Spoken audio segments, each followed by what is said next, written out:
80 گز لمبی 50 گز چوڑی 3 منزلہ کشتی تھی. 100 سال لگے بننے میں. طوفان نوح آیا, مسلسل بارش, دنیا میں کچھ بھی نہیں بچا تھا.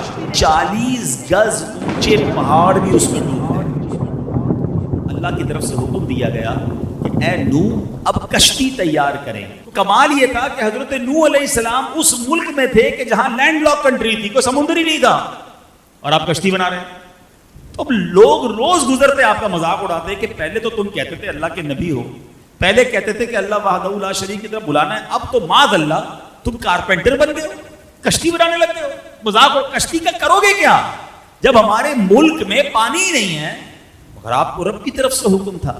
اچھا پہلے تو آپ نے اس کو بنانے کے لیے ساگوان کے درخت اگائے, اور وہ 100 سال لگے ان درختوں کو اتنا بڑا ہونے میں کہ جتنی لکڑی کی ضرورت تھی. 100 ایئرس تک تو پہلے آپ نے درخت اگایا.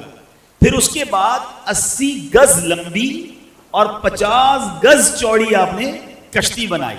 اچھا کشتی بھی ایک درجہ نہیں تھا, یعنی ایک فلور کی نہیں تھی, وہ 3 منزلہ کشتی تھی. آپ نے اس کے 3 درجے بنائے, کیونکہ نچلے طبقے میں پرندے اور حشرات الارض کیڑے مکوڑے جو ہوتے ہیں, درمیانی طبقے میں یعنی فرسٹ فلور پر چوپائے, اور پھر اوپر سیکنڈ فلور پر مومنین, اور خود حضرت نوح علیہ السلام نے اپنے لیے اور مومنین کے لیے جگہ بنائی. یعنی 3 فلور کی یہ کشتی تیار کی گئی. 100 سال لگے یہ تاریخی کشتی کو بننے میں. اس تنور سے جب پانی نکلے نا تو آپ سمجھ جانا کہ اب طوفان آنے والا ہے. دس از انڈیکیشن, اور یہ قرآن میں موجود ہے. قرآن کہتا ہے یہاں تک کہ جب ہمارا حکم آیا اور تنور ابلا تو ہم نے فرمایا کشتی میں سوار کر لے ہر جنس میں سے ایک جوڑا, نر اور مادہ, اور جن پر بات پڑ چکی ہے ان کے سوا اپنے گھر والوں اور باقی مسلمانوں کو, اور اس کے ساتھ مسلمان نہ تھے مگر تھوڑے. 40 دن تک مسلسل بارش ہوئی, دن اور رات نان اسٹاپ, موسلا دھار. یعنی لفظ موسلا دھار بھی تھوڑا ہے, یعنی بارش بھی کتنی ہوئی کہ فرمایا کہ زمین جگہ جگہ سے پھٹ گئی, اور زمین کے اندر سے بھی پانی کے چشمے پھوٹے, اور اللہ اکبر اتنا پانی آیا کہ 40 گز اونچے پہاڑ بھی اس میں ڈوب گئے. یعنی دوسرے لفظوں میں دنیا میں کچھ بھی نہیں بچا تھا, پوری دنیا میں پانی تھا اور بڑے بڑے پہاڑ بھی ڈوب گئے تھے. اب ایک کشتی تھی جس میں 80 مومنین تھے, اور جانوروں کا, پرندوں کا, چرند کا, درندوں کا, حشرات الارض کا ایک ایک جوڑا تھا. ٹھیک ہے, یہ اللہ کی شان تھی.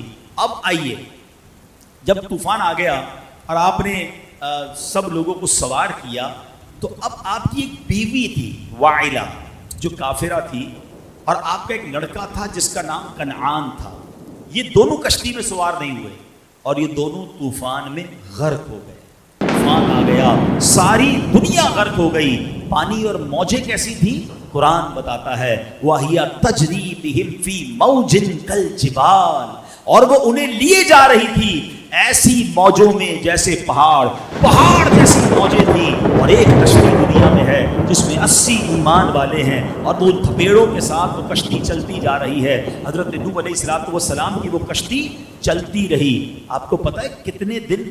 6 مہینے تک یہ کشتی اسی طرح پانی میں چلتی رہی. اور سنو, اس وقت جو خانہ کعبہ کی زمین تھی نا, یہ کشتی وہاں بھی پہنچی, کعبہ مشرفہ کا 7 بار اس نے چکر بھی لگایا. اب اس کے بعد یہ کشتی ایک پہاڑ پر رکی, اور یہ پہاڑ بھی جودی پہاڑ ہے. اس پر بھی علماء نے بڑی پیاری بات لکھی ہے کہ اللہ پاک نے حضرت ہر پہاڑ پر ایک وحی فرمائی.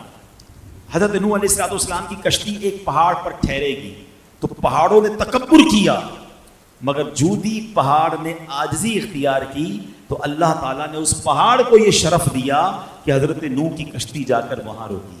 اب اللہ پاک کی طرف سے حکم دیا گیا زمین کو کہ اے زمین, جتنا پانی تجھ سے چشموں کی صورت میں نکلا ہے وہ سارا پانی تو پی لے, اور اے آسمان تو اپنی بارش بند کر دے. اب پانی گھٹنا شروع ہوا, طوفان ختم ہو گیا. اللہ کریم نے حضرت نوح علیہ السلام کو حکم دیا کہ اے نوح اب کشتی سے اتر آئیے. اب آپ اس پہاڑ پر باہر اترے, اور آپ کی فرمایا کہ اللہ تعالیٰ کی طرف سے سلامتی اور برکتیں آپ پر بھی ہیں اور ان لوگوں پر بھی ہیں جو کشتی میں آپ کے ساتھ ہیں.